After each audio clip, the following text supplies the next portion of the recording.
Cody out there too. You probably got some text messages or emails or our love letters that we sent out. So that's us.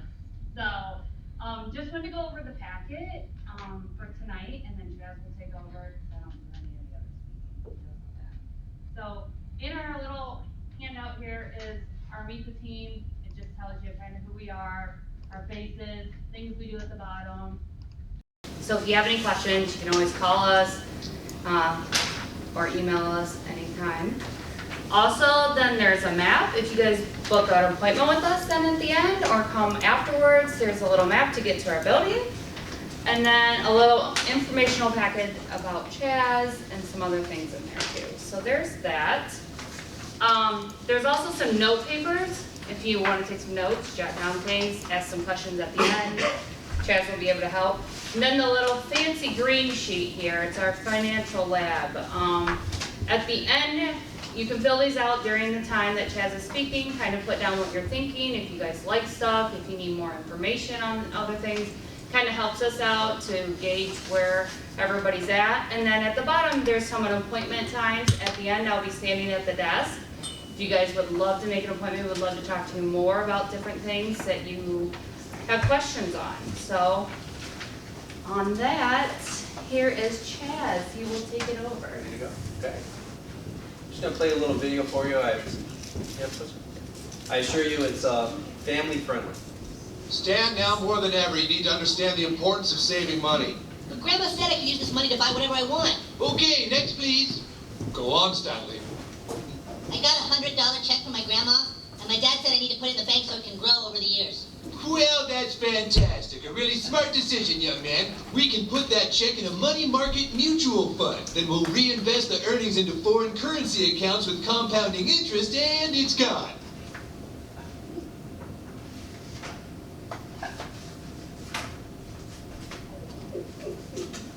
What? It's gone. It's all gone.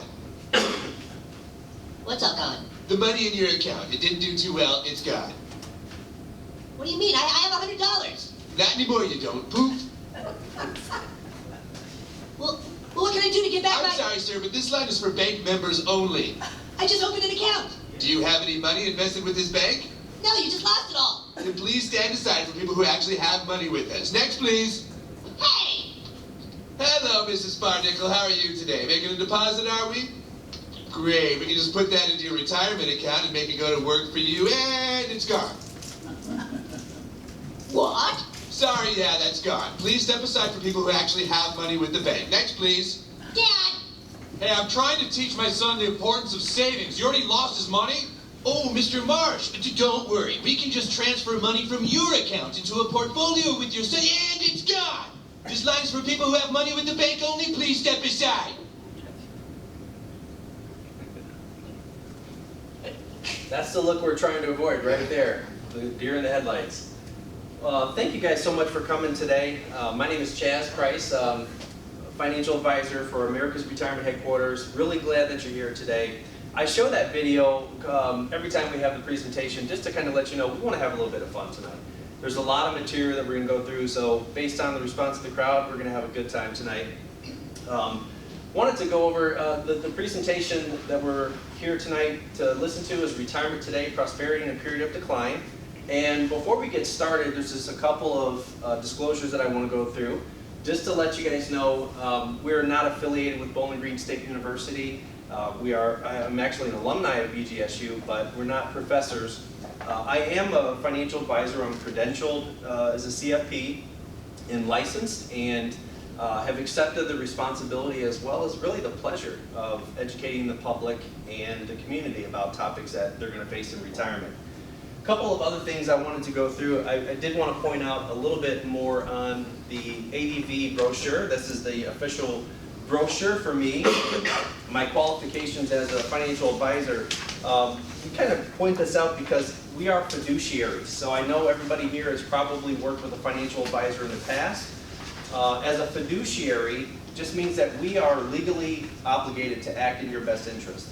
So that might seem counterintuitive. You may think, well, aren't all financial advisors, supposed to act in my best interest? And honestly, less than 30% of the population of advisors actually chooses to register the way that we do. So you can read a little bit about my education, my background, experience, and qualifications.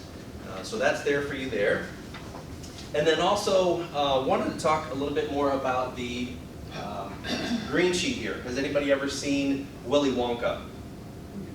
This is your golden ticket. This is the golden ticket for a financial lab. And so the Retirement Today presentation, Prosperity in a Period of Decline, is really part of the larger curriculum of educational workshops and programs that we offer at America's Retirement Headquarters through America's Retirement Institute. And so normally we would have you guys here for two-hour sessions. You'd come in on Monday and Thursday. But just given the timeliness of the material, kind of the outreach that we got for information about retirement, we figured it'd be better to reach more people by consolidating the two presentations into one and then adding a financial lab. And so the financial lab is really, we're going to talk about it later in the presentation, but it's the opportunity for you to talk about your specific situation, answer any questions that you might have. Because we do have about 120 slides to go through today. I'm not going to probably be able to dwell and linger on any one for a long period of time. So you'll probably have some questions. And honestly, it's a pretty complex topic of retirement. And so it's taken me the better part of my adult life to kind of master these topics. So I do recommend that take advantage of the financial lab. It's part of the workshop. Sign up. Cody and Jenny will be in the back and the front. They have my calendar, and I've scheduled off the next week and a half for this group and the group that came in on Monday. So, I'd recommend setting an appointment within the next 7 to 10 days, just so everything's fresh and you're motivated to take a look at your finances, and we'll go from there. So, went through the disclosures. This is me personally. This is my family. My son and daughter here, I'll talk about them first. That's my son there. He does Michael Jackson presentations. He wouldn't say he's an impersonator, but he does like to dance. That's him with Rocky at the University of Toledo. He did a halftime show for the girls basketball team a few years ago. And then that's my daughter. She's a junior this year at Notre Dame, getting straight A's, playing basketball and running track like her old man. So excited to see what she decides to do for college, which is coming up soon. That's my fiance, my bride-to-be. We're getting married in June of next year, so we're really excited about that. That was actually a picture that was taken in Savannah, Georgia. We really enjoyed that vacation. That's where we got engaged. And then civically, you can't see my mom, but she's over here in the margin somewhere. I see her watch. You see her watch, yep, in her hands, yep. She's pinning on me my presidential Rotary pin. So I've been a member of the Rotary Club of Maumee for about 10 years. Really enjoyed that. I was president during 2020. It was a difficult year, but that was one of the best fundraising years that we had. So that's kind of me in a nutshell.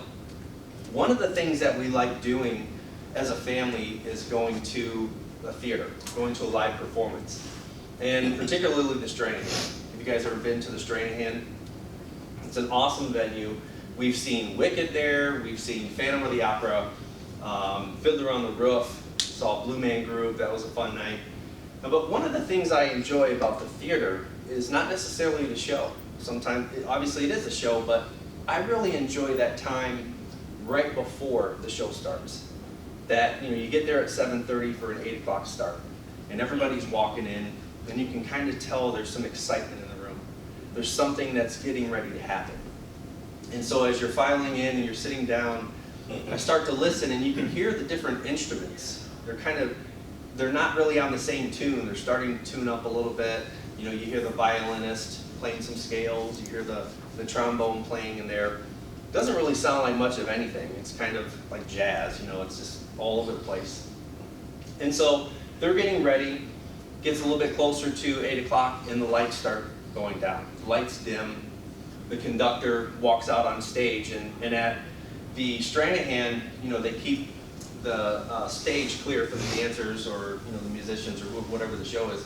And so he goes down into the pit, and he looks back to the crowd, and they cheer, and he says something to the orchestra, and then he puts his baton up, and on that final downstroke, there's no more practice. Now the violin is The violinist is no longer sitting back in her seat.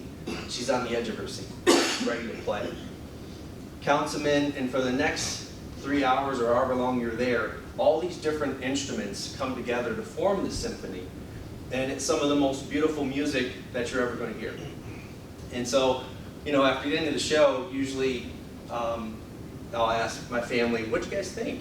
How did you like it? What did you like? Oh, Dad, it was a great time. You know, love the music, love the dancers. What did you think? And sometimes what I think, I don't know why my mind goes there, but I always think, I wonder what it takes to be a professional musician. I don't know why. I wonder what it took for her to be a professional dancer or a ballerina.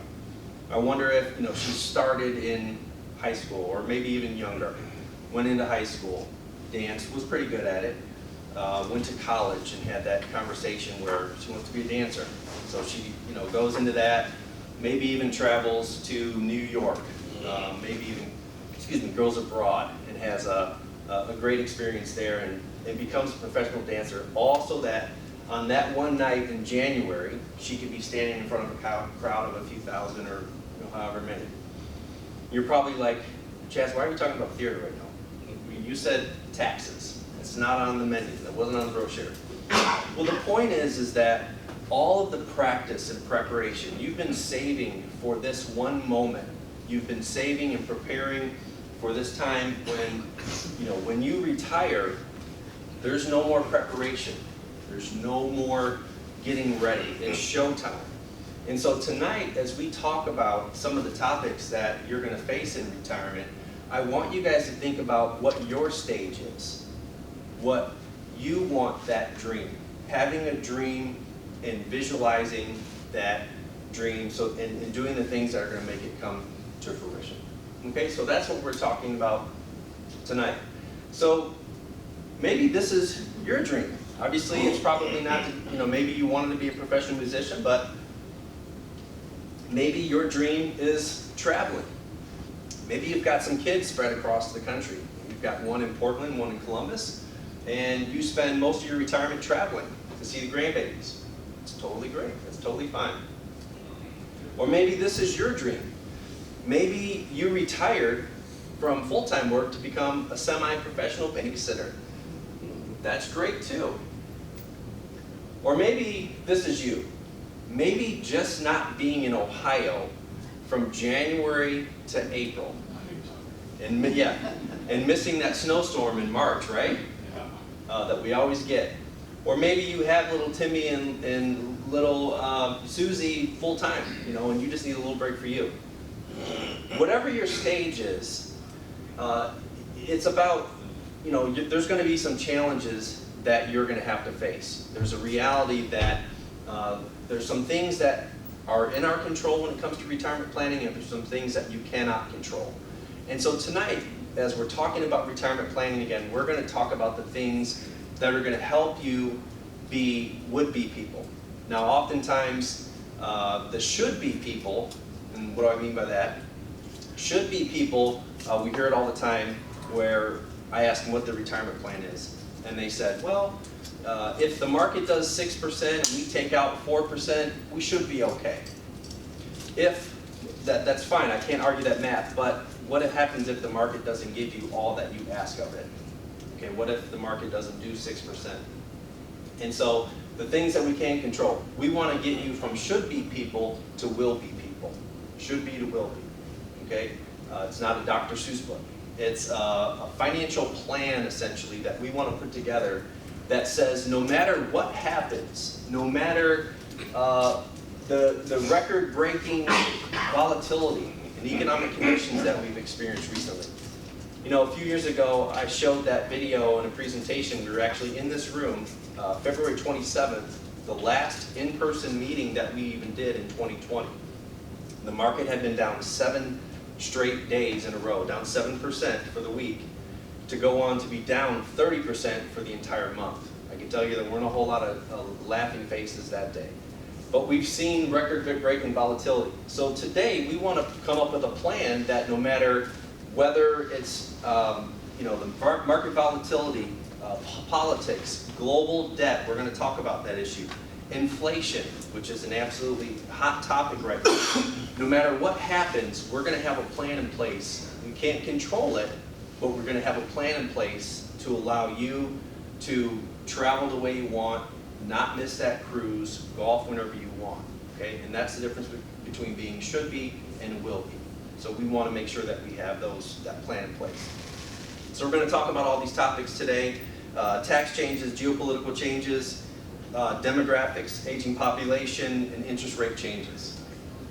All right, so these are the topics that we're going to cover. These are the planning issues that if we can come up with a plan that's going to help you change and impact your life and the way you live, it's going to be through coming up with strategies to address these topics here: taxes, inflation, Social Security, healthcare and long-term care, savings and investments, and then financial tools and strategies. You've got that book in front of you. Make sure you write down a lot of notes. We're going to try to go through some of these topics pretty quickly. And then if anything comes up, we'll save some time for question and answers at the end. So in order to come up with a plan to take back control, to focus on the things that we can control in some of these areas, we have to first acknowledge that we are out of control. In a sense that this big stock market, this $17 to $20 trillion stock market that we all have an interest in, is controlled by a relatively small amount of individuals. Individuals such as the Federal Reserve. And so for whatever reason, we put a lot of trust and care that these individuals are going to be able to navigate us and maybe even avoid significant economic recessions. However, it's been proven time and time again that it's just impossible and they're not very good at doing it. So in this case, this is two federal chairmen ago, Ben Bernanke, during the Great Recession, starting in May of 2007, said this. He said, "Given the fundamental factors in place that should support the demand for housing, we believe the effect of the troubles in the subprime sector on the broader housing market to be relatively limited." So, couldn't have been even further from the truth. The subprime housing market was one of the worst financial crises that we've ever experienced in our country. Totally blew it, totally missed it, even with all their resources. Then, again, speaking at a conference in March of 2021, Federal Chairman Powell said that his forecasters, including the U.S. Central Bank, widely underestimated the severity and persistence of supply chain challenges created by the pandemic and the accompanying shutdowns. So with all their resources, with all their knowledge and insight into the markets, into the financial system, they still weren't able to foresee or navigate out of this financial crisis. Now, this is the current Secretary of the Treasury, Janet Yellen. She also was a Federal Reserve Chairman before Jerome Powell. In 2017, she said that the global debt crisis, the current debt to GDP ratio. Now, the debt to GDP ratio is kind of like your debt to income ratio if you've ever purchased a house. It's how much you owe relative to your income. In this case, the national debt relative to what we produce in the country. Secretary of Treasury Yellen said that at a ratio of about 75% is not frightening, but it also is not low. She also said that the $20 trillion national debt should keep people awake at night. That was 5 years ago that she said this. And currently, in 2017, the national debt of about $20 trillion, we're right here. By the time 2040 rolls around, it's expected to be almost 200% of our GDP. So I say this not to frighten anyone, but it's just, the point is that in order for us to take back control, we can't rely on sometimes the people that we do put in charge to handle our financial futures. Because what happens if they're wrong? Do they pay the price or do we? We pay the price.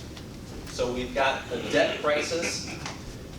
Inflation is a hot topic. Now, inflation, I know people had talked about 8% inflation. We talk about that, even 9%. If you looked at government I bonds, the inflation protected bonds, 9%.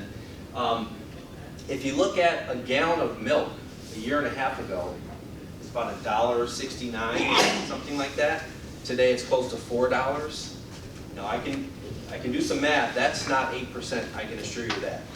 But with inflation at just let's say an average of 2%, you can see that $50,000 today is going to cost you in 20 years about $82,000 worth of goods and services. It's going to purchase you $82,000 worth of goods and services, and then at a 4% rate, the $50,000 equivalent is really equal to $133,000. So we're facing record inflation as well. And then interest rates. We've seen as part of the Federal Reserve's tools, one of the tools in their toolkit that they have to slow inflation, rising interest rates is the only real mechanism that they have to do that. So you can see here since the Great Recession, interest rates were pretty much at zero. And now they're starting to come back up. So higher interest rates for savers is good. You're going to get a higher interest rate. But for borrowers, especially for a nation that one of the most debt-laden countries, higher interest rates is going to be a problem just servicing that debt in the future. So then that brings us to the topic of taxes. So that is kind of the construct that we're working with tonight. High inflation, the inability for leaders and some of our elected officials to kind of navigate or at least protect us. We have to take that responsibility on for ourselves. And with higher inflation, rising debt, issue of taxes. How else will the government pay back the national debt is through taxes? Now, I say this sometimes in meetings, but it's not always well received. But sometimes it makes sense to pay more taxes. Nobody throw anything at me. But it does. Sometimes it makes sense to pay more taxes. However, when I say that during meetings, this is usually the response that I get. Oh my gosh. Where's all your money gone, Donnie? Taxes. 9, 10, 11. I fixed my houses. But it's okay. It's part of the game. No, it's not. It's not fun. It's not fun to what? It's the worst part of the game. Oh, is what? Taxes. I've been showing that video for a long time, and that when he breathed in, that's pain. He gets taxes, and I think we've all been there before. One of the unique things about that video too that I just noticed is that, did you notice how his brother is reacting to the same game, the same Monopoly pieces, the same community chest and don't pass go, pay $200. He's thriving. He's saying, I'm going to fix my houses. Yeah, I'm going to fix my houses. I made my bed today. He's responding in a different way to the same game that his brother is playing. One of them is melting down, the other one is doing just fine. What's the difference? Well, the difference is their response to the inevitability. Benjamin Franklin said, taxes and death, the only two certains. So the point there with taxes is that either we deal with the taxes or they deal with us. And that's the difference between Donnie and his brother there. So looking at the tax situation, one of the assumptions that retirees make about taxes is that they're going to be in a lower tax bracket when they retire. I see a lot of shaking heads. You're right. Their lifestyle costs will be lower, and their income is going to be lower. So if we take each one of those pieces one by one, first of all, your income will be lower in retirement. Well, you've got pensions, Social Security, some of your retirement assets to draw from, and your required minimum distributions, the amount of money that the government makes you take out at a certain point in time when you turn 72. We'll talk about that. Can actually, make your income in retirement greater than when you were working. Also, let's look at your lifestyle costs will be lower. What do they say about retirement? That every day is a Saturday, vacation. What days do you usually spend the most money? Saturday. So you're going to spend in retirement, at least for a period of time. and that you'll be in a lower tax bracket in retirement. So let's unpack that one. I don't know if you can see this, but I think you have actually the tax brackets in your book there if it's difficult to see. Day one. Yeah, we're on day one. So tax brackets. So I point out a couple of things on the tax bracket. First of all, currently we have 7 tax brackets, okay? And you'll notice we start at 10% and then we go to 12. So that's a 2% increase. But if you go from the 12 to the next bracket, that's 22%. So, that's quite a bit of a jump from 10 to 12. That's a 10% increase versus a 2% at marginal. So that's usually the first thing that I point out to anybody really when we're talking taxes, which by the way, should be a conversation that you're having with your advisors, is that if we can keep you in this bracket, the 12, and avoid going into the 22% bracket, you save marginally 10%, you save more marginally in taxes. So then you'll see here 22% goes to 24, but then the next big jump is 32. And you would notice also that the brackets are set up in such a way that the majority of where Americans' income falls, their taxable income fall, is probably typically right here. It's where the government is going to get the most money because that's where the majority of people's taxes are, as well as here. And so let's say, for instance, going back to will you be in a lower tax bracket? If, let's say you were making, as a single individual here, $70,000, okay, and your income drops by 20%, you're still going to be in the 22% bracket. In fact, you'd have to have your income drop by almost 50% to get into the 12% bracket. So I'll say this, it's possible that you could, cut your income down in such a way that you could get into the lower bracket, but would you want to take a 50% haircut on your income in retirement? Probably not. Most people wouldn't. So, I don't necessarily agree that the taxes and your tax situation, you're going to be in a lower bracket when you retire. This is graphically what it looks like. It just kind of shows the marginal step-ups here. If you're a visual person, you can see when we're talking about financial planning and taxes and creating taxable income, either through Roth conversions or some other type of strategy, we're going to look for these bumps here to make sure that we avoid causing a higher marginal increase. So that's just something about the tax code that I think is important to know.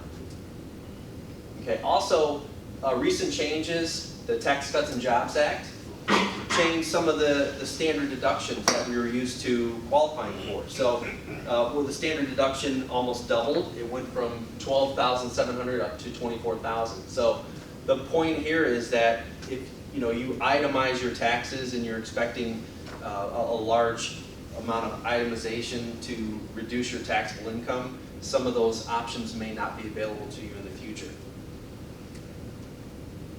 And then some of the tax changes also as part of the Tax Cuts and Jobs Act eliminated or reduced interest on mortgage that you can claim as an itemized deduction. Some retirement plan contributions changed, charitable deductions and things like that. So there is just a lot of tax changes that are going on that we're going to be facing in the near future. 2025 is actually when that Tax Cuts and Jobs Act expires. So we've got that coming down the pipe as well. So tax rates. Let's look at them historically. So has anybody obviously ever been to the grocery store and you see something that's on sale? Right? What are the 3 things that the sale tells you? What it was, what it's going to, and how long the sale lasts, right? So my thought and my opinion on taxes is that right now, taxes are on sale. So a lot of people don't know this, but we didn't have a federal income tax until around 1861. President Lincoln incepted the tax on income, a 3% flat tax, to pay back or to pay for the Civil War. And we had to pay for both sides in that case. So you can see we started federal tax on income here, and after right around World War I, tax rates spiked up. And typically what happens is that taxes spike to pay for the war, and then novelly, once the bill was paid, tax rates went back down. They didn't repurpose it. They didn't hire a commission to find out where that money would go. They just took the tax away. And then they stayed relatively low through the Great Depression, and then into World War II, they spiked up. And to the highest tax bracket here was almost close to 90, I believe that is 95% in 1945. Now I'm going to stop here. In the 30s, there was a young actor by the name of Ronald Reagan that became very popular. And Ronald Reagan started commissioning movies for $100,000 per movie. Now back then in the 30s and 40s, that was a lot of money. And during that time, he recognized that he could only do 2 movies, because once he did that third movie, almost 95% of the money he made on that would have been taxed. He just wasn't going to do it. So he would tell the studios, you can be one of 2 this year, or you can be the first one next year, but I'm not doing more than 2 movies, because he would be taxed on it. So he was in his prime, trying to be profitable, but yet the tax code limited his ability to make money. So fast forward then, we pretty much had high taxes through this spike and then this reduction through the Vietnam and the Korean and Vietnam War. And until now, since the early 80s, tax brackets have been as low as they've been since the 20s and the 30s. So the question is, what is likely to happen with taxes? We feel as though taxes are on sale. And the fact is that we have, the majority of Americans, about 80% of their retirement is in tax-deferred accounts like your 401k, your IRAs. So one of the takeaways is, how do we take back control of our tax situation? Well, maybe pay a little tax. Take a little bit of money out of your retirement account, out of your IRA or your 401k, and look at converting it into a Roth or some sort of after-tax account to pay tax while taxes are on sale. And that's the concept here of the Roth conversions that's in your book there. We can talk about that. So, coming back to your green sheet, if you have a question about Roth conversions or having a tax map created, that's one of the topics that we can discuss in your financial lab. It's just helpful to know what you are most interested in. So you can check that box there on your green sheet. If taxes and creating a tax roadmap is important to you. Okay. So a couple key takeaways from the tax session.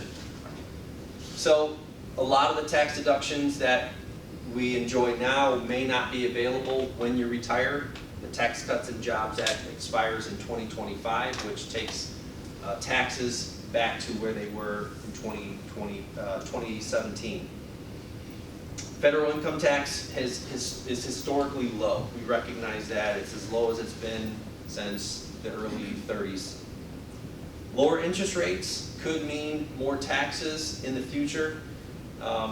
Essentially just trying to pay back the federal deficit. As interest rates rise, that's going to make the debt more expensive for the United States, and then they'll have to pay it off with more taxes. And then the last takeaway here is look at your tax deferred accounts, see if it makes sense to pay some tax now. You look at the taxable income that a conversion would essentially cost you. Where would it put you on that bracket? And if it's not taking you into too high of a marginal bracket, if you're not going from that 12 to 22, if you're maybe moving from 10 to 12, maybe it makes sense to do that, to max out and fill up that maximum bracket before you go into the next one. Okay? All right, so now we're going to move on to Social Security. This is what I refer to as the three-legged stool of retirement. On one leg, you've got Social Security. On the other, you've got pensions.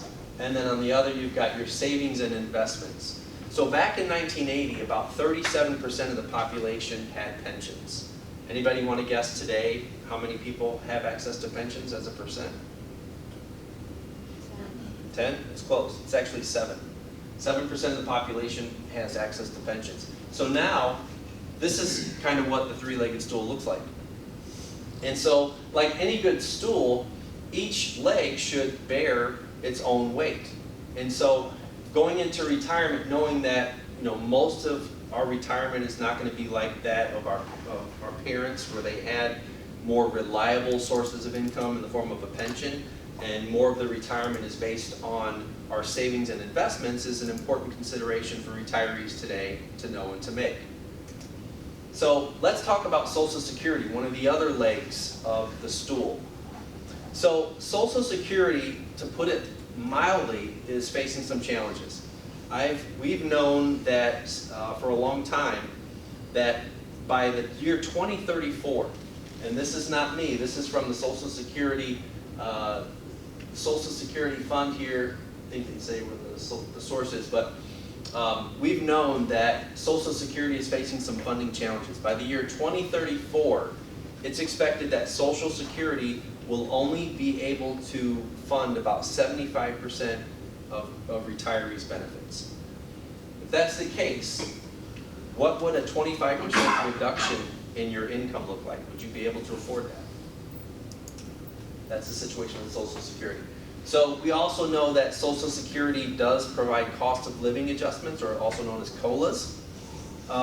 We generally say it's around 1 to 1.6. I think current beneficiaries did get a really nice benefit this year. It was around 6% for 2021, but your Medicare cost went up, and I think that pretty much ate away all your cost of living adjustment. But one thing is just, we don't want to count on it.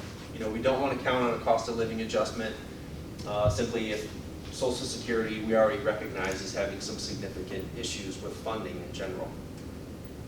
So how are your Social Security benefits calculated?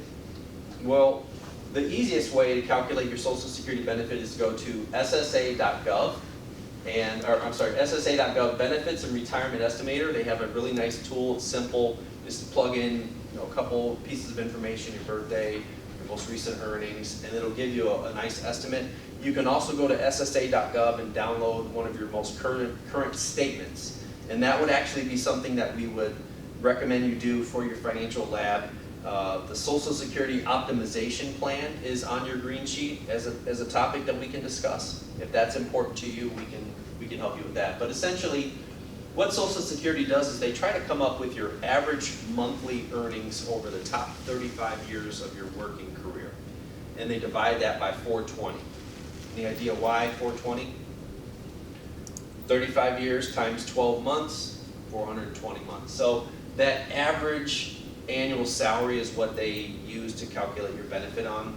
And there's a couple of, we call them bend points in there, but essentially that's what they're going for. So one consideration with Social Security is if you haven't yet retired and you're in your peak earnings years, if one of the 35 years is lower than what you're currently making, maybe it would make sense to work and continue to work so that you can replace some of those older years of earnings and lower earnings amounts with some of the newer, the larger amount to benefit you from the monthly earnings standpoint. So, a couple of takeaways here on Social Security. We get asked a lot, when should we apply for Social Security? So for most people, full retirement age, between 66 and 67, you can start taking Social Security as early as 62. Just know that if you do take it at 62, you suffer a 30% penalty. Your earnings are reduced for life.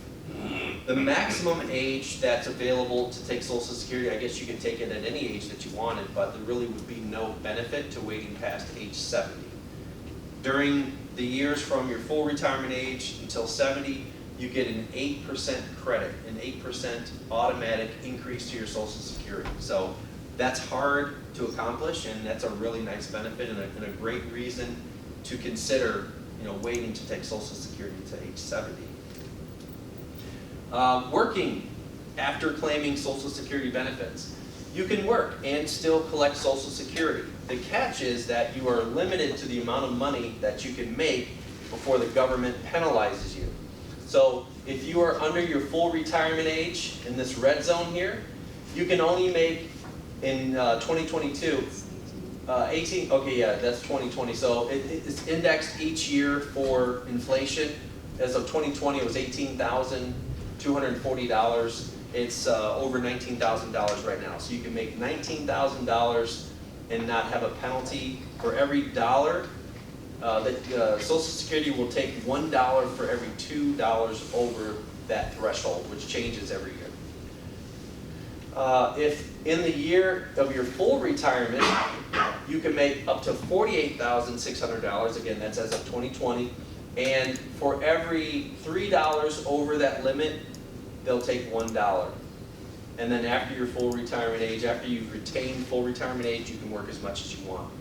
One caveat with these penalties is that you do eventually get the money back.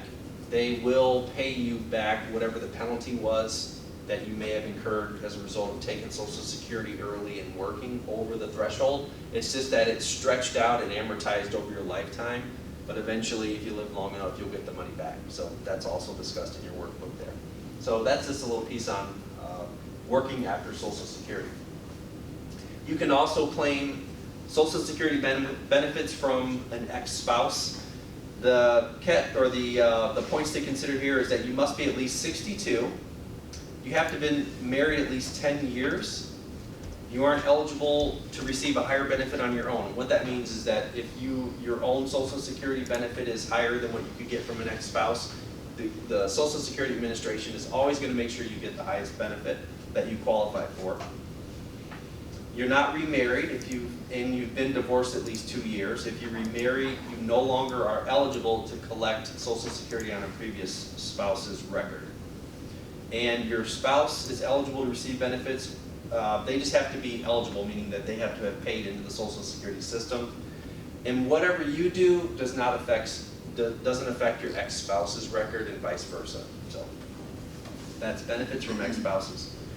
So let's talk a little bit about taxation of your Social Security benefits. Again, it's the reoccurring theme. We've talked about taxes. It's really a part of every single topic that we've talked about tonight. Social Security is one. So the way in which we calculate your Social Security tax is that we take half of your Social Security benefit and all your other sources of income. We call that your provisional income. If your provisional income, again, half of your Social Security benefit and all your other sources of income, plus non-taxable interest, this would be municipal bond income. So even though it's tax-free, it still counts towards income for your Social Security taxation calculation. But if your provisional income is for a joint filer less than $32,000, you pay 0 tax on your Social Security benefit. If your provisional income is between $32,000 and $44,000, you pay up to 50%. That just means that 50% of your Social Security benefit is included in your taxable income. And if your joint income is your provisional income is more than $44,000, then that means 85% of your Social Security benefit is taxable. So it's really, in my opinion, triple taxation. You paid tax when you worked, you paid tax then on the Social Security benefits, and then everything that you paid with Social Security is taxed again. So it's important to know that if you're expecting, in this example, so we've got Joe and Ann.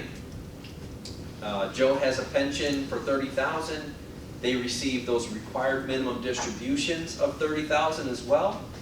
And then half of their Social Security income is $20,000. That means their total income is $80,000.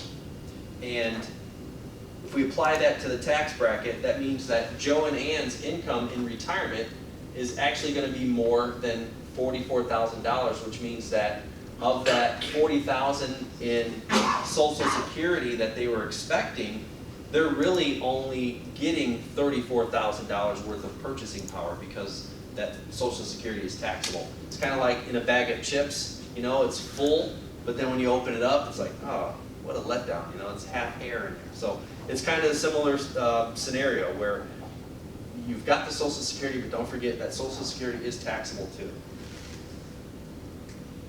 All right, so key takeaways on Social Security. Key takeaways, Social Security. Social Security is created to help with some of your retirement income. We're going to look at another slide that talks about really how much Social Security, how much beneficiaries rely on Social Security in the United States. Benefits can be taxed up to $85,000. There is a cost of living adjustment on Social Security, but don't count on it. And taking benefits before reaching full retirement age can significantly reduce your benefits for life up to 30%. Spouses can take up to 50% of their spouse's benefit. And then retirees can still work and have Social Security benefits, but they could be reduced if it's over a certain threshold, depending on if you've reached full retirement age or not. Okay, so we're going to go, we're going to push through to healthcare and long-term care. So, healthcare and long-term care. Healthcare is probably going to be one of the biggest expenses that you're going to have in retirement. And like anything else, like any other commodity, healthcare services, care, housing for healthcare, elder patients and beneficiaries, is that when there is more demand than there is supply, the price goes up. So one of the demographics, one of the challenges that retirees today are facing is that you are retiring at a fast rate. 12,000 people per day are turning age 65 in the United States. So the population is aging in the United States, and you can see here as a graph the growth rate by population age from 2010 to 2020. The demographic between 65 and 74 grew at a rate of over 50%. The 75 and over grew at a rate of almost 18, and 55 to 64 grew at 20. This is like a 75% increase over the last 10 years in people over the age of 55 to 60. So a couple of concerns there. That's unique, but then also there's been a birth dearth, meaning the current generations don't really have as many kids as previous generations did. And that's important to know because Social Security is paid into by workers and wages. People over the age of 65, if they retire, probably aren't going to be paying into the Social Security system any longer. That's through your FICA taxes. You pay income tax on it, but who's going to be paying the benefit?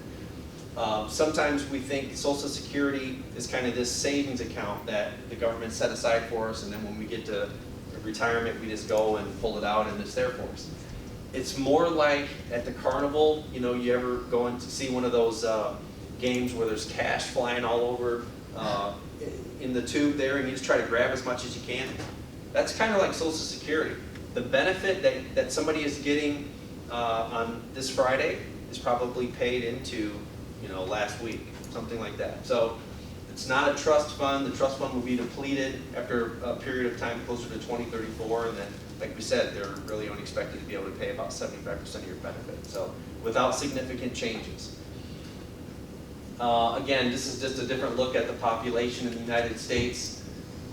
So 22%, this is the population of people over age 65, 75 million as of 2020, expected to be 92 million. Does anybody know in the room anybody age 90 right now?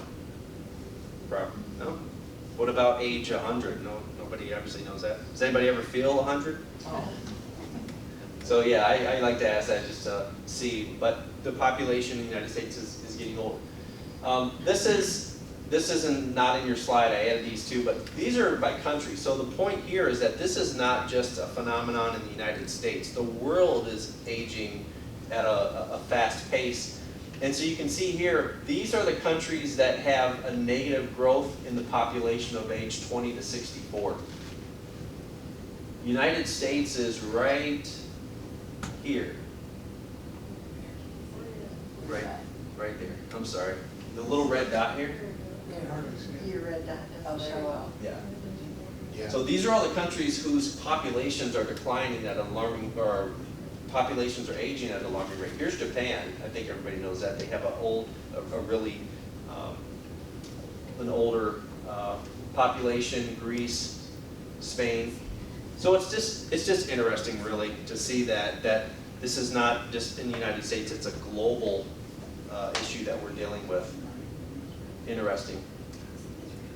So comes the question of healthcare. How do we pay for it? The average American, the average couple in the United States is going to pay about $285,000 for healthcare costs alone. In addition to that, long-term care, 70% of the population of people over the age of 65 is going to need some kind of long-term care. I think a statistics that I had as well was 50% of people are going to need $200,000 cost for long-term care, and about 75% are going to need around $100,000 for long-term care. So this is a big issue facing retirees, the fact that there's going to be a lot of people in this market needing long-term care. The cost is going to go up as well. It's $285,000 today. Just means that we have to plan for that. So, yes, sir. I do a lot of reading about this, and most of them are around $300,000 for a couple. Mm-hmm. Where do they come up with this? What would this be? Where do they come with the money? We're going to pay for health care, meaning we're going to be paying what to make.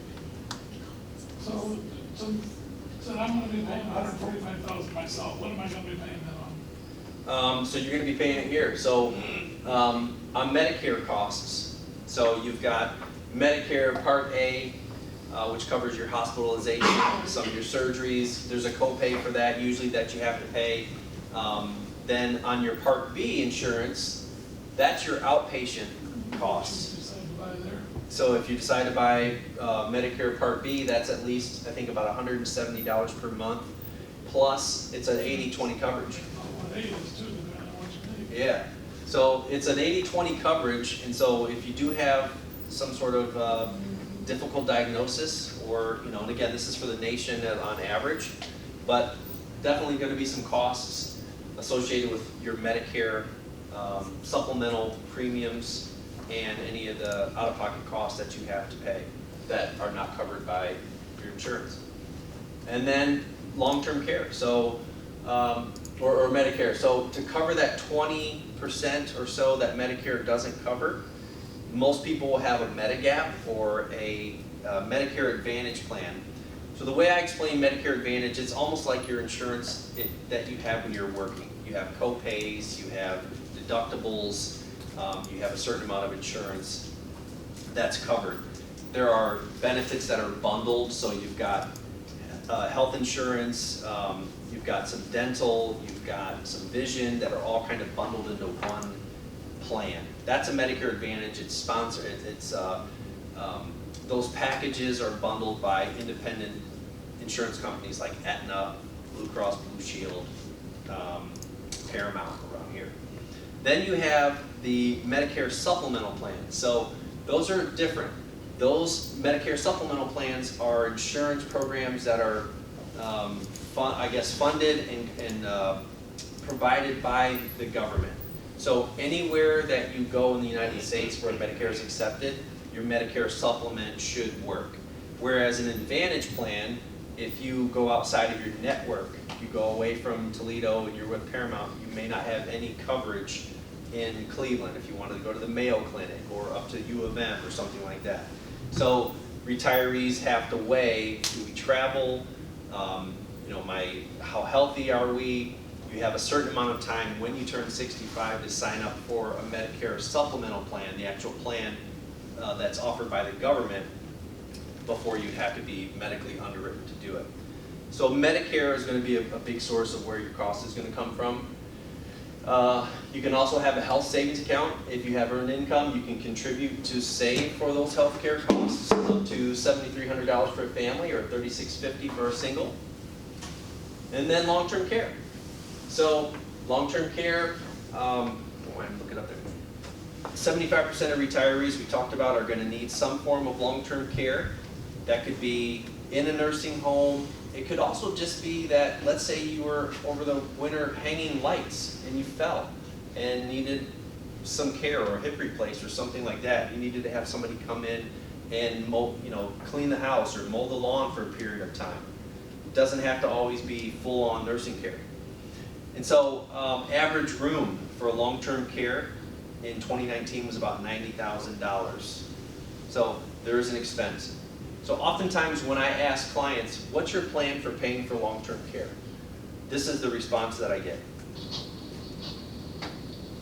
No, God! No, God, please, no! No! No! No! I can literally see they get very, nervous and kind of just uncomfortable about long-term care because the numbers are staggering.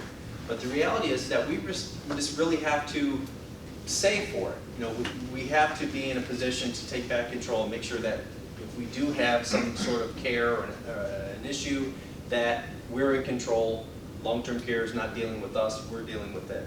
So with long-term care, the long-term care policies, one of the common ways to cover long-term care expenses is through a fully underwritten long-term care policy, which in order to access the benefits in a long-term care policy, you have to need help doing 2 of the daily activities of living: bathing, caring for incontinence, dressing, eating, toileting, transferring, and walking.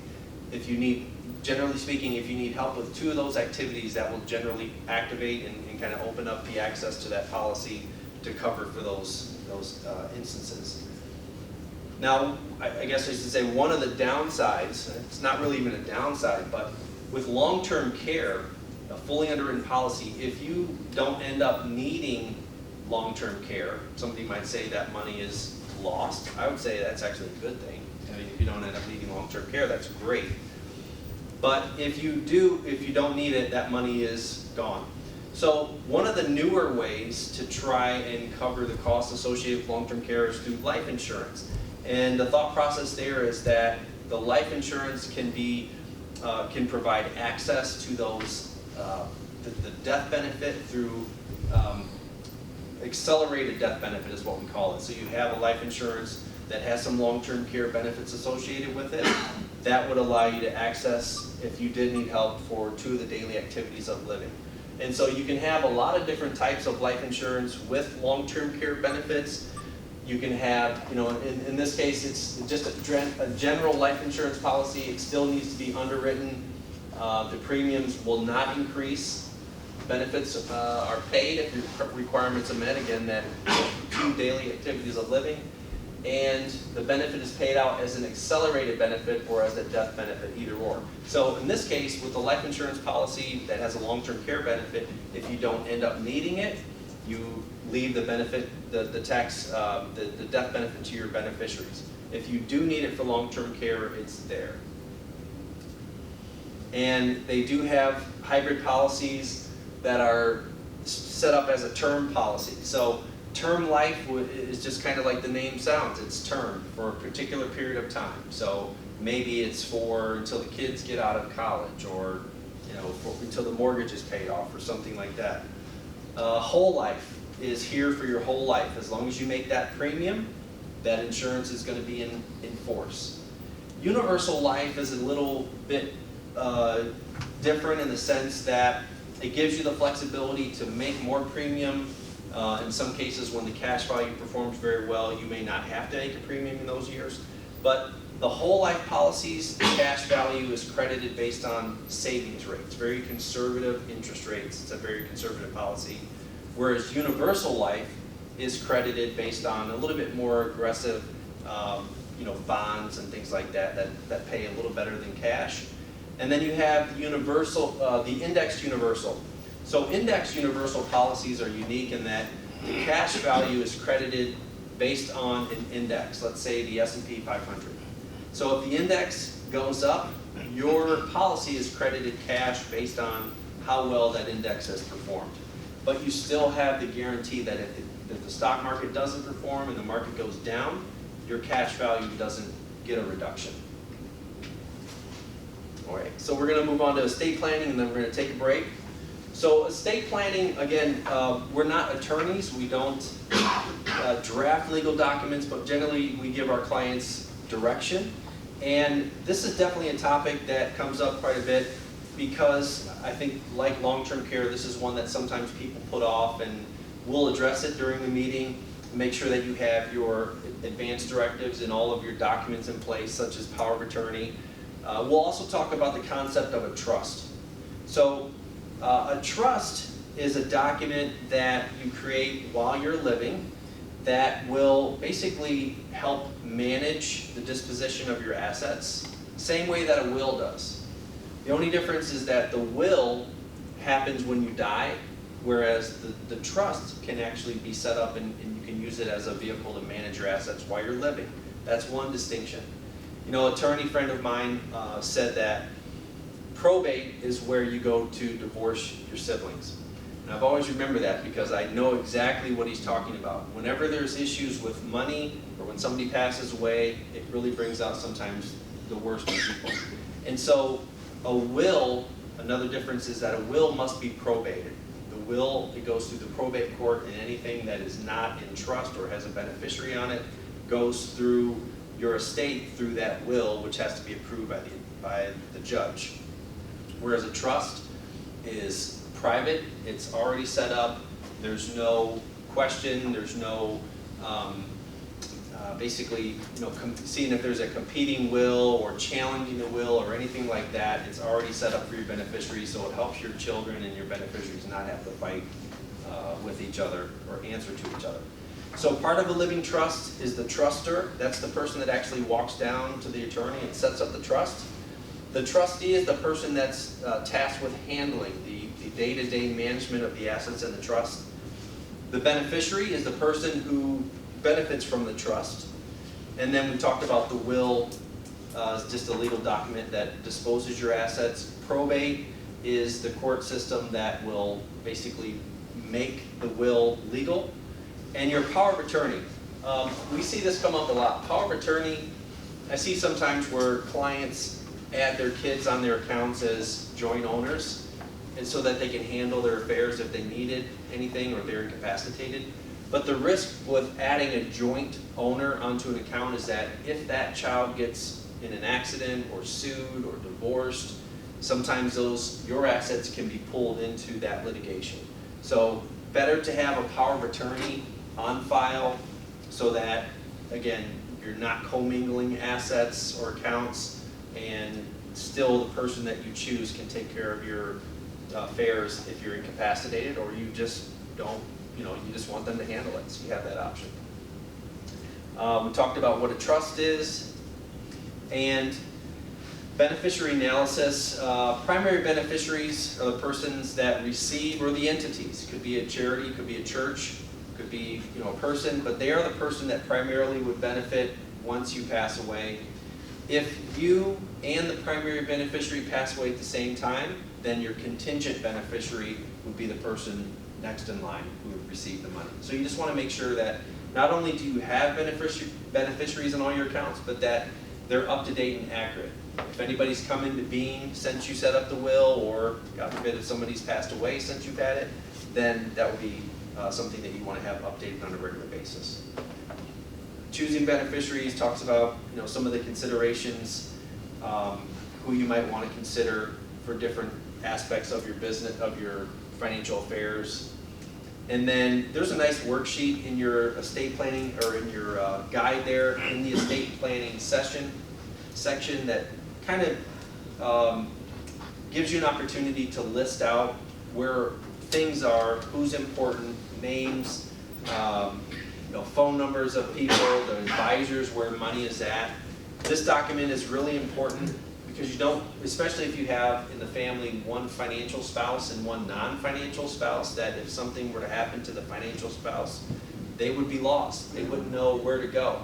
So this document is important, not only that it exists, but that people know where it's at, and that you've used it as maybe talking points at some point to go through some of these issues with your children.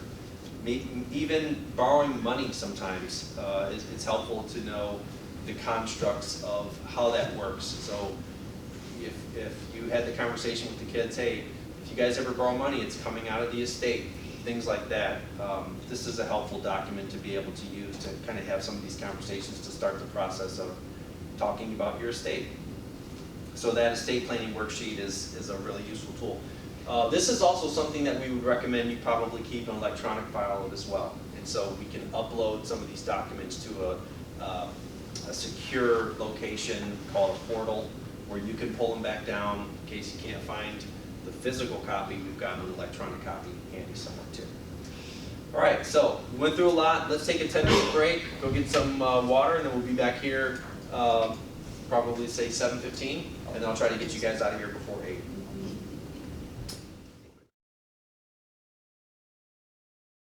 Section 2, so we're in book 2 now, and again, there's 120 slides. I try to pick and choose some that I think were important for the discussion. So we're going to talk about income planning. There's a saying that without income, there is no retirement. I've heard people say that before. So let me ask you guys this. How much of your income in retirement are you willing to have at risk? Or how much should be at risk? How much income should be at risk? I saw the answer in the back. 0. Exactly. You're one of the first people to actually answer it. I had a gentleman last session, 30, 20. Everybody's conditioned to think, I should have a little bit of risk in my portfolio, 20 to 30% or whatever it is. But the difference between your assets and your income is the distinction that we're making. Nobody wants variability in their income, right? But you're willing to take a little bit of risk on your asset value going up, right? You're willing to take risk as long as it doesn't affect your golf schedule, or as long as it doesn't affect the cruise that you want to go on, right? So that's, one of the topics that we talk about is removing the risk from your income and putting it onto your assets. Okay, so that's kind of the common thing that we're going to talk about as we go through income needs and income risks. So here are a couple common income sources: defined benefit plans or defined pension plans. So, most synonymous pensions, I think people get what those are. Defined benefits are the same thing. Defined contribution plans are plans that you contribute to, and that in some cases your employer matches. 401ks, 403bs, 457s, things like that. IRAs, source of income is Social Security, we talked about that. Annuities, dividends and interest, and then rental properties and real estate. So we're going to walk through some of the advantages and disadvantages of creating a reliable income stream for retirement using each one of these income sources. So income needs. So those are the income sources. Here are some of the risks associated with your income. Longevity, the risk of outliving money. Inflation risk. So we talked about the risk of your goods and the value of your dollar eroding, not being able to buy as much goods and services. Market risk, tax risk, health care, long-term care, relationship, sudden changes in family and expenses and unforeseen issues. So this is part of the process of the financial planning, financial lab that we do, is trying to level set, trying to reconcile all of these risks. Because obviously there's only a certain amount of dollars that we all have, and they have to go to, it seems like, an unlimited number of expenses sometimes. And so we have to pick and choose which risks that we're willing to accept and which ones that we're not. And we're able to do that through a process called a Monte Carlo simulation. We'll talk about what that involves a little bit later, but that's part of the financial lab, putting a financial plan in place. That's essentially what a financial plan is it's taking your resources and dedicating them to your goals, the visions that you have, and then looking at what risks keep you up at night, and then dedicating a certain amount of resources towards covering those risks that are most important to you. So let's talk about sequence of returns. So the sequence of returns is important because it really has a bearing on the value and the outcome of your investments. When you are in retirement, when you're taking money out of these accounts, the sequence of returns matters. But when you are still saving, the sequence of the returns, meaning the order of which the market returns, doesn't matter. So let's take a look at an example. This is in your book, and this is really probably one of the most important topics that we discuss is the sequence of returns. So when you go home tonight, You say it is or isn't in your book? that one should be in your book. That should be in section 2, if not. We're still in book 1 too, right? So I think we're on section 2. We're in book 2. Well, it's been so far, it's been. I'm finding it. Yeah, in book 1? Okay. All right. Yeah, like I said, I kind of bumped around a little bit. So I think you're in section 1 there, maybe income planning. I'm sorry, I don't have a book with me. But in either event, I think this is a pretty good slide for us to look at. So if you add up all of these returns, this is the actual market's performance over the last 18 years. Now, if you change the order of these returns, if you put the negative 36 up front, and you put the negative 10 down here, or vice versa, if you change the sequence of those returns, the average rate of return is not going to change. You know, simply a simple average is just adding up all of the market's returns and dividing by how many we had. That's not going to change depending on what the order is. But when you take into consideration the fact that you're drawing out, when you're in the income phases of retirement, you're taking roughly $1,000 per month, the sequence of the returns drastically changes the outcome, the actual value of your money. And the reason is because like when you're saving, if the market is going up, the saving, the depositing of money into the account compounds the growth. Would you agree? That if the market's going up and I'm putting more money in, you know, it's going to grow at a faster rate. Same thing is the case with withdrawals. When you're taking out and the market is going down, it exacerbates the withdrawal. And so that is the concern here with the sequence of returns. When the market is down and you're taking out, you know, you may not be, you know, the market may be down 10, but you're down, you know, 15 because you took out 5% for the year. So that's an important concept to know. Now over here, one of the ways that you can take back control in your investments regarding the sequence of returns is an example here. If, let's say for instance, we took out all of the loss. So in option A, this is the actual market, but over here, this sequence had no losses, but we only got half of the return. So you can see in the good year it was up 26. 2004, let's say we took half the gains. So if we took out all the losses and only took half of the gains, take out the high highs and the low lows. In the same scenario, the same withdrawal amounts, look at the ending result of the balance. Option A, we were in all the market, full ups, full downs. We're taking income, and we end up with a $9,680 balance. Taking out the high highs and the low lows results quite a bit different. How is that possible? Well, I'll use an example here, a simpler one. So this is why. Let's say, for instance, somebody have a calculator out there? Sure. Okay. This probably would be pretty easy math, but let's say in year one you have an investment that makes 50%. Okay? Now let's say in year two, wouldn't that be nice if we could make 50% in 1 year? Been done. So in year two, we also make 50%. Okay? But in year three, yep, we lose. Let's say we lose 50%. Okay, so what is our average return? Simple average. Well, 50 plus 50, 100, minus 50, divided by 3. 50 divided by 3 is at 16.67? Okay. Okay. That's your average rate of return. Not too shabby, right? But what is your real rate of return? What is the actual dollar amount, the change in the dollar amount that your money actually experiences as a result of this?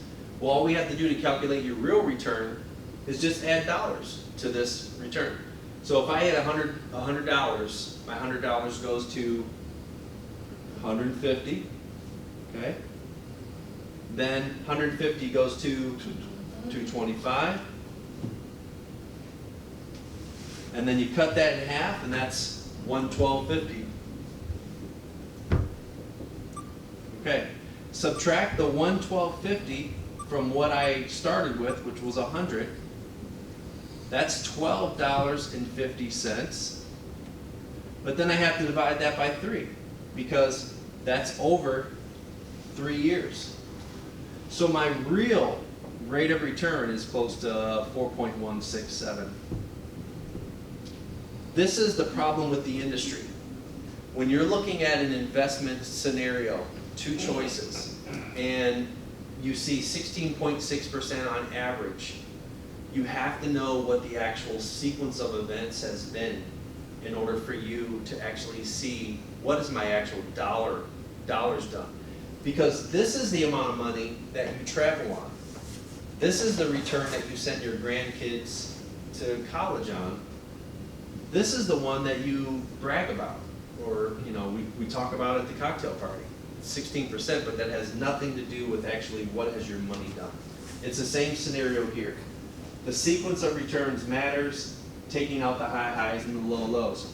Now, the reason why we put high highs and low lows, why that's part of taking back control. I'll use another simple example. Let's say we had option A, and you were proposed option B as well. Okay, in option A, this is over 2 years, the account value does 20%. You have a 20% return. But in year 2, the market's flat, you just don't lose any, you get a 0 for that year, 0% return. The average, what's my average rate of return over those 2 years? 10, yep, perfect. Okay, in option B, I get 10% in year 1, and I get 10% in year 2. What's my average here? 10%. Correct. Now, if you had your druthers, which one would you rather choose? Or are they about the same? Kind of like being at the optometrist. Option A or option B, or are they about the same? Well, again, let's calculate the real rate of return. Let's add dollars to it. So $100 goes to 120 and stays at 120. Okay? Here, 110, and then because of the compounding, 110 times 1.10 is 121. You actually make more. This is 120. So the point being is that know the difference between the average rates of return and the real rate of return of the investments, and know that one of the keys in retirement, now if you're still accumulating wealth, again, we talked about it doesn't matter the sequence of the events. But when you start taking out, you have to be in a position to take out the high highs and the low lows, because those low lows are what is going to cause your account balance to potentially deplete. Make sense? A little better, hopefully? Okay, so sources of income. Defined benefit versus defined contribution plans. Defined benefit, again, the advantage is that it's a pension. You can't outlive it. It's reliable. You don't contribute to the pensions. Your employer contributes for you. The contribution plans, the defined contribution, 401ks, 403bs, you contribute, your employer matches, but in some cases the risk of the market's performance is all on you. Whereas on the defined benefit plan, the risk is on the pool of money that we all kind of share in, and there's an investment manager that's responsible for it. So In some cases, the defined benefit program can be taken away. It's not always guaranteed. We've seen that especially around here in the automotive industry in the Rust Belt. Pensions go by the wayside sometimes. But the defined benefit contribution is your money, and so you always take that with you. So let's look at Social Security and retirement. So this is just interesting to see that in the United States, Social Security is a major source. It accounts for about 70% of the retirement income for retirees, followed by employer pensions, then your contribution plans, and then personal savings and investments, and retirement IRAs. So it's just important to know that the majority of the Americans rely a lot, very heavily on Social Security to provide their income in retirement, followed by pensions and Social Security. So it gives you an idea, maybe where you fit in the scenario there. And then another source of income is required minimum distribution. So I think it's important that we talk about this. Required minimum distributions used to be at 70.5, where you needed to start taking money out, where the government wanted to get that tax money back. And so as of April 1st, at 72, the April 1st following the year in which you turn 72, you need to start taking money out of your IRAs and paying tax on it. So the CARES Act from 2020 changed that. It extended that out. So now it's, instead of 70.5, it's 72. You're talking about taking it to 75, aren't they? Yeah, I think that made it through Congress, and might have got held up in Senate. So the Secure Act is important. There's a couple changes that were made. Changed, again, the RMDs from 70.5 to 72. The Stretch IRA is unique. That's a unique estate planning topic to discuss, because the Stretch IRA previously existed so that if your beneficiaries inherited money, the required minimums that they're also due on IRAs, if you pass away, leave an IRA to a child or a beneficiary, they are responsible for required minimum distributions. But the government prior to the CARES Act said that you could stretch that out over their lifetime. Now it's a 10-year window. So the implication with estate planning is that if you made your trust the beneficiary, let's say you made a child a beneficiary instead of making the trust a beneficiary because you expected them to be able to take advantage of that stretch provision, the fact that the stretch provision is no longer available may require you to go back and look at your estate plan to see maybe I should make my beneficiary the IRA the trust now, because there's no real measurable advantage of giving it to the child outright because they can't stretch out the R&Ds. So that was one important consideration there. Required minimum distributions are calculated based on the previous year's balance, and then there's a factor based on your age. So you can do the math to see how much you're going to have to take out of your accounts. Generally speaking, it's about 4% in the first year. Required minimum distributions are one of the most expensive penalties, so you definitely want to make sure that you take those out as required. Otherwise, there's a 50% penalty on what you didn't take out. So let's talk a little bit about dividends and interest. So dividends are an important part of any retirement income strategy. Dividends, we really like a strong dividend in your portfolio as a retiree because of the fact that it's based on a per share basis. So the income you get from the dividend is based on how many shares you have. It's not based on what they're worth. So in a time like this where the market's down, if you have a strong dividend that's coming in and you're able to live on the dividend, the market's ups and downs really probably don't have much of an effect on you because we're not having to sell any of our shares because the dividends are paid based on how many you have. It might be 50 cents per share or $1 per share. So we're really just trying to accumulate shares in this case while we're working. Kind of similar to real estate or acres of land. If I had an acre of land and I was farming it and I got $1,000 a year, then that 1,000 is going to come as long as the sun shines and it rains. But if I sell my acre, now I've lost the income generating unit. And so that's why we have a high dividend. Whereas interest, is based on a per dollar basis. So your interest income is based on how much money you deposit into that account. So the difference is there. Rental property, again, I think it's a great way to diversify. It's in some cases reliable, but sometimes you do have some vacancy. And even when you have the best renters, sometimes they can tear up your place. So you may have some expenses associated with that. If you're okay to waking up, you know, and having things fixed, you know, that's fine. Or maybe you're handy and you can do some of that stuff yourself. So, but it is a great way to diversify and to get an additional amount of income in retirement.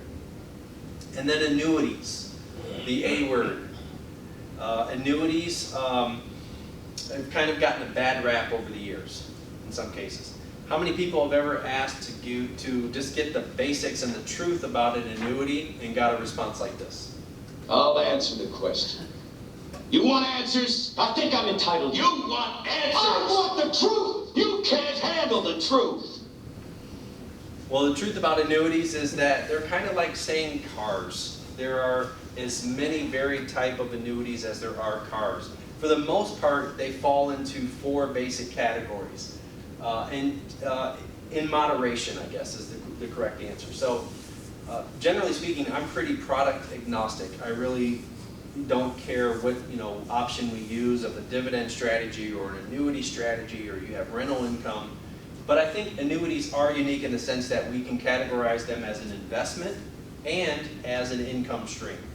So, of the 4 types of annuities, immediate annuities are the ones where the income aspect of the investment is the primary goal. So you, in this case, give a certain amount of money to an insurance company in exchange for an immediate income that you immediately start taking. And that's the term immediate. Fixed annuities are very similar to other fixed investments like CDs and other time deposits, in that you make a deposit into an insurance company's general fund, and it has a limited amount of liquidity during a period of time. Like a CD, you're limited. If you bought a 5-year CD, you'd be limited to maybe interest for that 5 years. Similar on an annuity, where for a period of time it's limited liquidity, but it does have a fixed feature, which means that you can't lose on it. So it is part of an investment strategy designed to take out those high highs and those low lows. And it does generate some interest based on a guaranteed rate of interest. You also have, I'll talk about a variable. Variable annuities are the ones that probably gave annuities a bad rap, primarily because they're very complex. They're complex in the sense that they have features of the stock market, and it's an insurance product, and it has some ability to purchase riders, or what we call benefits, at an additional cost. And so because there's costs associated with professional management, there's costs associated with the life insurance aspects, and the benefit you might purchase, they're really expensive. And so they do have, in some cases been sold to the wrong people, or maybe they're just complex and they didn't understand them, and so they get a really bad rap. We don't really do a whole lot of variable annuities. The preferred option that that I've used in the past is a fixed indexed annuity. So like a fixed index, or like a fixed annuity, it has a principal guarantee. There's no risk of losing money in that account. But the way that you're credited interest, instead of having a fixed rate, it's based on the stock market's performance. And it's in the index, so let's say the S&P 500. If the S&P 500 goes up 20, you might get half in this case. So you get 10%. If it goes up 50, you get 25. If it goes down the market in that year, your return is 0. So very similar to that sequence of events on the right side, taking out all the highs or all the lows and getting half the gains. That might approximate the expected return of a fixed indexed annuity. So that's what we talked about. So annuities, generally speaking, these are the important parts of an indexed annuity, or some of the terminology you should be familiar with. Caps. So a cap is we're talking about how the annuity earns interest. A cap would be, if the market goes up 20, you're capped at 6. Pretty simple. So whatever the cap is, the higher the better. A participation rate, however, again, is that percent that you participate in the gain of the market. So is it 50, is it 60, is it 30, is it 20, whatever it is. If the index goes up, you participate through the participation rate, or through the with the participation rate is what you get. And then the spread. So a spread is kind of like a fee, essentially. So if you get, the market goes up 10% and there's a spread of 4, then you would get the difference. So these are sometimes how the annuities are structured, and each one is different. They all have different ways of competing, for business, and so they structure them in such a way. All right, so we're going to kind of go through the financial tools pretty quickly here. Stock market, stocks in general, equities. I think most people are pretty familiar with how stocks work in general. Obviously we have a certain amount of risk. The main risk is principal fluctuation. One of the advantages is capital gains and dividend. So these are appropriate for, generally people that have a long-term time horizon, somewhat aggressive, or maybe for their aggressive bucket of money.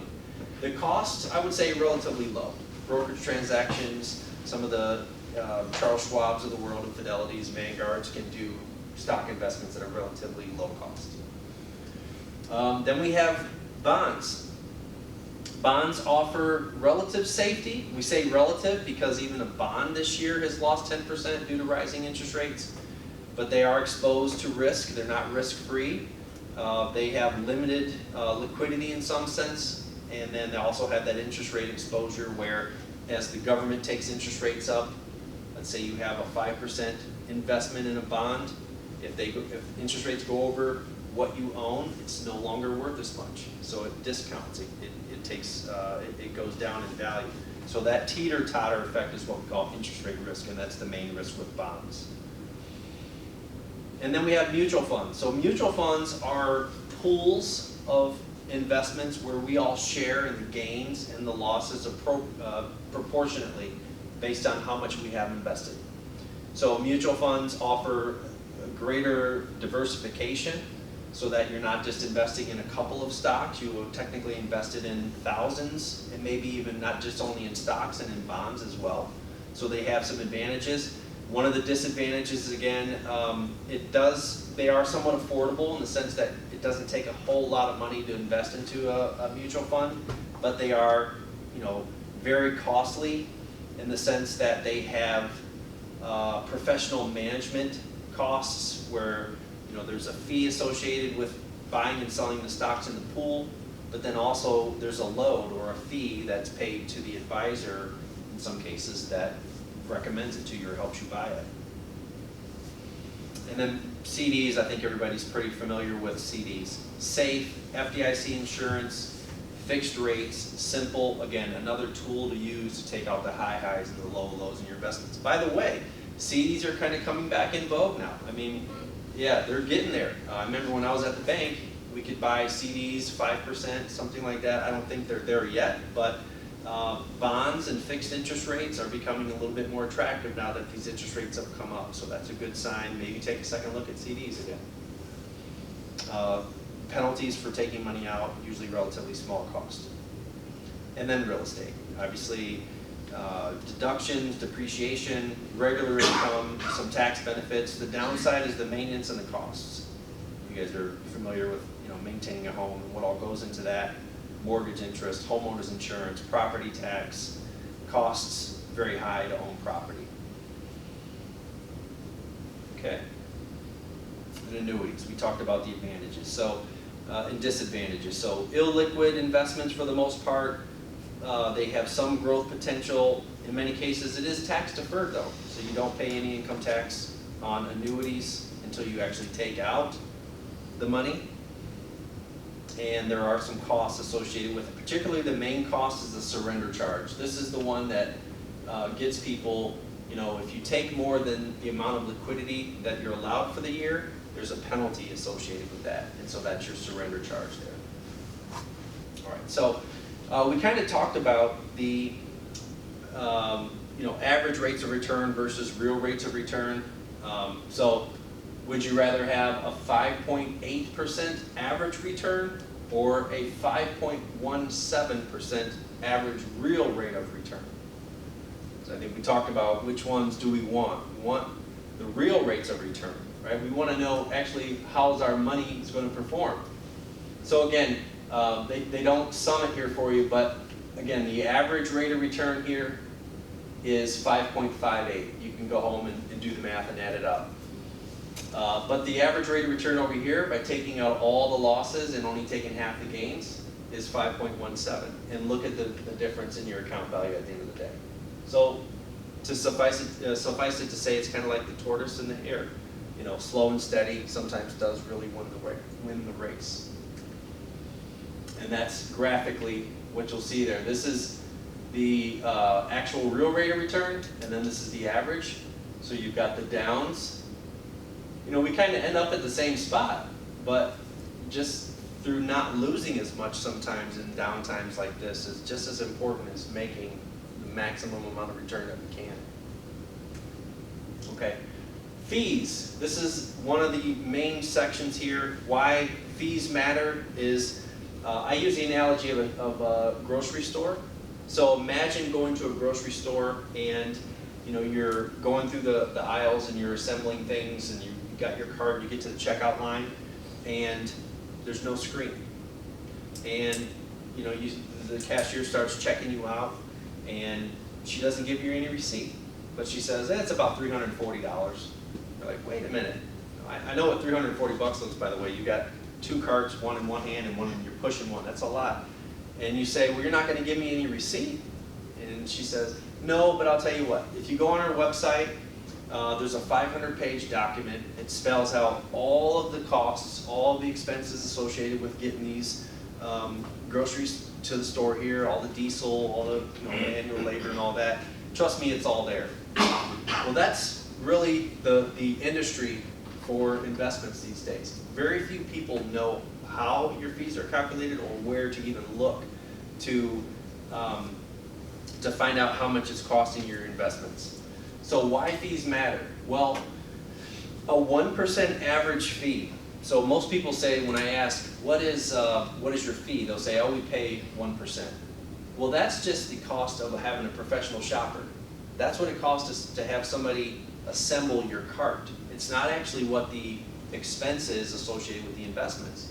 So a 1% fee over 20 years at a 4% annual rate of return is about a $30,000 expense. So with a 4% rate of return and a 1% fee, you end up with $180,000, and it's better illustrated here. So here is the actual gain on the investment, is the green at 4%. Here is the 1% management fee. And then this light blue line here is the fee, is the interest that the fee could be making. So you can see it's a substantial amount. I mean, maybe $30,000, $28,000 over 20 years isn't a lot, but that's maybe 1 year's worth of income, that we have to manage, that we have to, account for. Somebody has to pay that. So fees matter. Mutual funds are probably one of the biggest expenses associated with investments. On the average, they're about 1.25%. And then you've got your variable annuities here averaging about 2.24%. So on the green sheet there, you'll see run a receipt.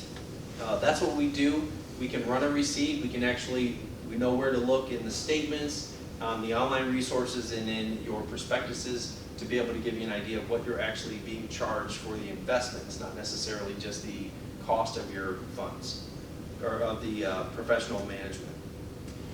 Okay, so coming to the end here, we've got just a couple more slides. We're going to talk about efficient investment strategies. So efficient is getting the maximum amount of return for the least amount of risk. That's essentially what efficient means. And when it comes to value and costs and fees, getting the most value for the least amount of cost. So that is what we refer to as an efficient investment strategy. And obviously, like most things, a little bit of risk gets you a little bit of reward. Taking more risk gets you more reward. So the other concept there is that risk and reward should be related directly. Now, when we're structuring and we're setting up income portfolios, that risk and reward trade-off goes down this line here between conservative all the way down to aggressive, and that just means that we have more of a higher percentage in stocks for an aggressive portfolio than we do for a conservative strategy. And so the question of passive versus active investment management comes into play in that as we're trying to take out the high highs and the low lows, a passive strategy or a buy and hold strategy is kind of that where you're just in all the ups and all of the downs. There's no methodology really to it other than just looking at cost. And so sometimes that's not the most efficient way to do it. As we looked at, a few different times, taking out the high highs and the low lows is one of the most important things you can do in retirement. And so what a tactical strategy does is it takes a look at the market's signals and it lets us know whether or not we should be buying, selling, or holding. Now, it doesn't necessarily mean we're timing it. We can't always avoid a market correction completely, but in some tactical management strategies, we have the ability to essentially monitor an average price on the market, and if we fall below that average, it signals a sell.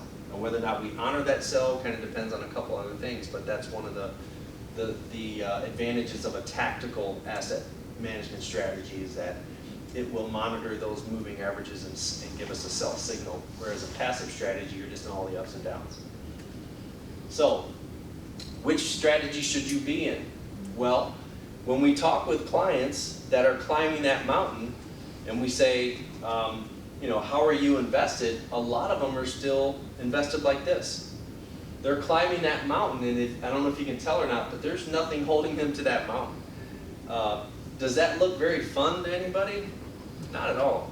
I mean, it certainly is exhilarating, right? And he's probably going to get to the top a lot faster, but where else could he possibly go very fast? To the bottom, yeah, absolutely. And he could have climbed that mountain probably 100 different times. But for whatever reason, if your foot slips, maybe a rock gives way, who's going to pay the price? Does the mountain or does he? You should be invested like this. That looks a little bit more comfortable. She's tethered to the mountain. And what's unique about this is that she has the ability to control how far she's willing to fall. With him, he has no choice. He's in he's all in and all down. Whereas here, this would be a situation where you can determine how far you want to fall based on what you've been through in the past. If you've been through the 2001 tech wreck, 2008 Great Recession, COVID, whatever the next disaster du jour is, maybe you don't want to fall more than 10, 15 feet anymore. You just can't take it. So by having a plan in place that's going to protect you in this way could be the difference between retiring the way you want or not. And so that kind of brings to mind or brings to the topic how you're allocated, generally speaking. If you're in your mid-20s to 50s, a little bit more longer-term growth-oriented. But as you approach 50s and retirement, you want to start to move more of your assets into a more consistent sort of growth, lower risk strategy. And then during distribution, again, we're focused on principal protection. We're here already. We don't have the time to recover.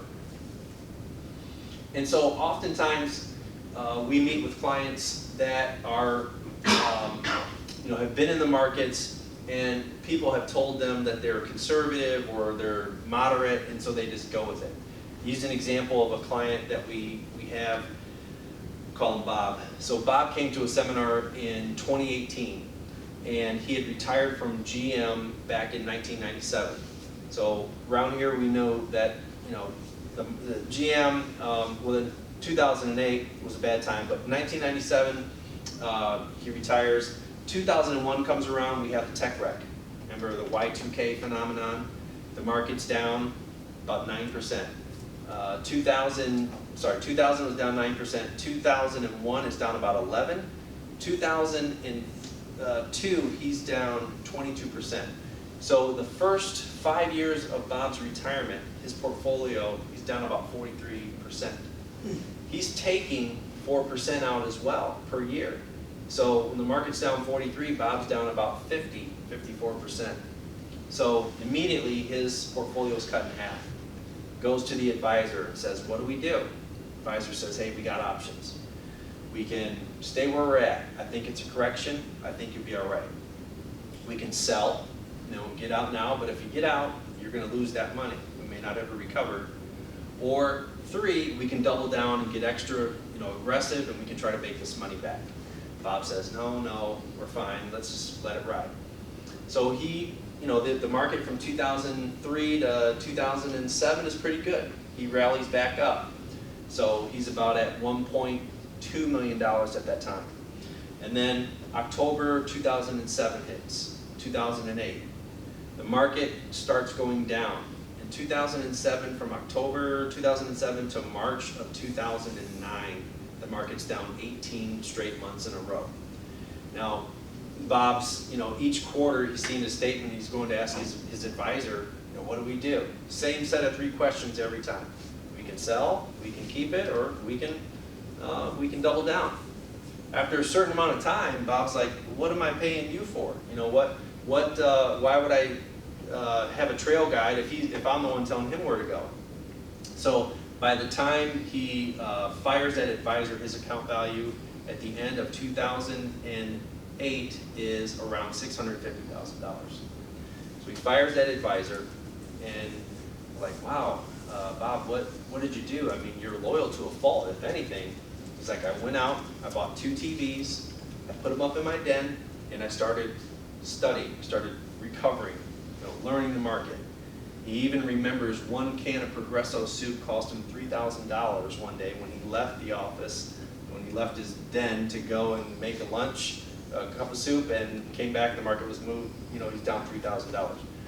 So recovering, unretiring, not doing what he was meant to do, not standing on his stage. And so we asked him, I said, Bob, where are you at today? He said, I'm at $2.2 million. $650 to $2.2 million in 10 years. And I asked him, I was like, hey, are you looking for work? Definitely use you. He's like, no, you don't want to do it like I did. It was very aggressive. So he, during the meeting, you could tell he was just upset. He wasn't really happy, and I could tell that. And after hearing his story, we understand that what people have gone through really determines what they're willing to go through. And the reason that he was so aggressive is because someone, that a first advisor, just said, yeah, you're pretty young, you should probably be aggressive. So if we would have followed that methodology and brought him on as a client in 2018, the market was down. There's a flash crash at the end of the year. If you remember, it was down about 19% from October to December. It would have been a lot different conversation. So the point being, don't let people use these generic terms on you. Don't use them on yourself. Go through the process of having a risk assessment done through a company called Riskalyze. We use them as a tool, and to determine what your exact risk tolerance should be so that it's comfortable for you. All right, so closing out then, does anybody know what this is? What this mountain is here called? Any guess? Mount Everest. Yeah, the largest land peak in the world. And so again, another story. We have a client, or another advisor in the office tells this story. He says he showed this presentation, and a guy jumped up and goes, "That's Mount Everest." He's like, "Right. How did you know that?" He says, "I've scaled it twice." And when he told me the story, the first thing I said was, "No, you didn't. No way. It takes a special kind of person to do it one time, let alone twice." So he says, "No, I did it. I trained. I climbed the mountain, and then I came back down and started sharing it with all my friends. And one of my best friends goes, 'Man, I would love to do that. I've always wanted to do it. Will you do it again with me?' So we actually did it twice. Now, this spot here in the world is for the select few. I mean, the 0.0001 of people will ever stand on this spot. And, you know, it's not just that you can climb up it. You have to go up, you know, maybe 1,000 feet and then come back down. It takes months. And by the time you finally get to the top, you know, you stand there, you take your pictures, you post them to Facebook, and then you've got to get down there because you're in what's called the death zone. Anything above 26,000 feet is just inhabitable. And so on your way down, it's still very treacherous. In fact, the majority of the people that pass away climbing Mount Everest, I think there's about 300, 80% of them pass on the way down. It's because it's such a different road on the way down. So you're probably like, why are we talking about Mount Everest? Well, because at some point, you guys are traveling this mountain, and you're going to get to the top, and you're going to look out, and you're going to see all your accomplishments, and then you're going to look out and see to the other direction and look to see what the future is. But it can be extremely scary when you get ready to push that button to retire or turn in that paperwork and know that there is no more paychecks coming in. It's a completely different story. And so as you push that button and you retire and you start going down that hill, you start thinking, wow, this is a little different from when I was going up it. And so it's a scary feeling. And so, you know, you might be concerned about, what is my tax situation going to be? If I take money out of these accounts, am I going to get hit with taxes? What am I paying for? You know, what am I going to do with Social Security? So I have no interest in climbing Mount Everest, but if I would want a detailed map. I would want to know how to get up, and more importantly, I would want to know how to get down. I'm talking satellite imagery. I want to know exactly where I should step. That's one thing I would have to have. The other thing I would have would be a guide. I would want to have somebody that's done it, and then I would have somebody that does it full time, not just, they kind of like heights and they climbed Mount Brighton and, you know, they want to go along for the ride. I would need those two things. And so that's what your financial lab and that's what the Monte Carlo analysis is. This is your detailed roadmap to retirement. Now there's a lot of factors that go into retirement, but for the most part, we're going to talk about all those. We've talked about taxes. We've talked about portfolio analysis and fees and making sure that your risk and reward trade-offs are in line, that they're efficient. And then you have a detailed income plan that doesn't rely on the market. That is, that the risk is taken out of your income and put into your investments. And so this is an example of Joe and Ann.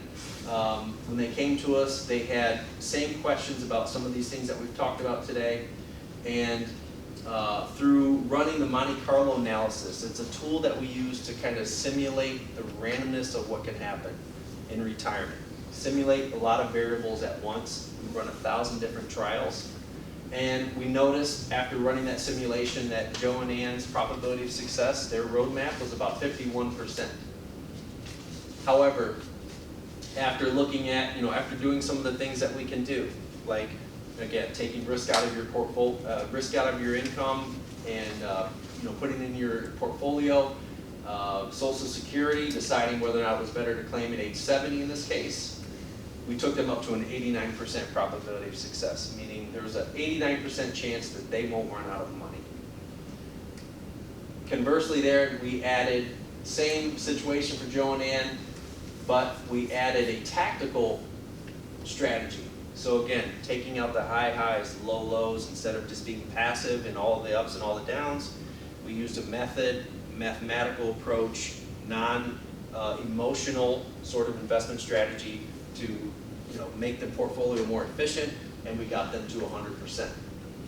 So, the financial lab, the last thing, if you have the green sheets here, if you filled them out, they're, like I said, we've got our times on the bottom here. What does it look like to have a meeting with us at the office? Well, usually it takes about 45 minutes to an hour. We'll meet at our office. You have a map to our location there over in Arrowhead Parkway. And generally speaking, one of three things is going to happen at our meeting. One would be that after looking at all your information, after talking with you, knowing what your goals and dreams are, we tell you you're in the best position you could be in.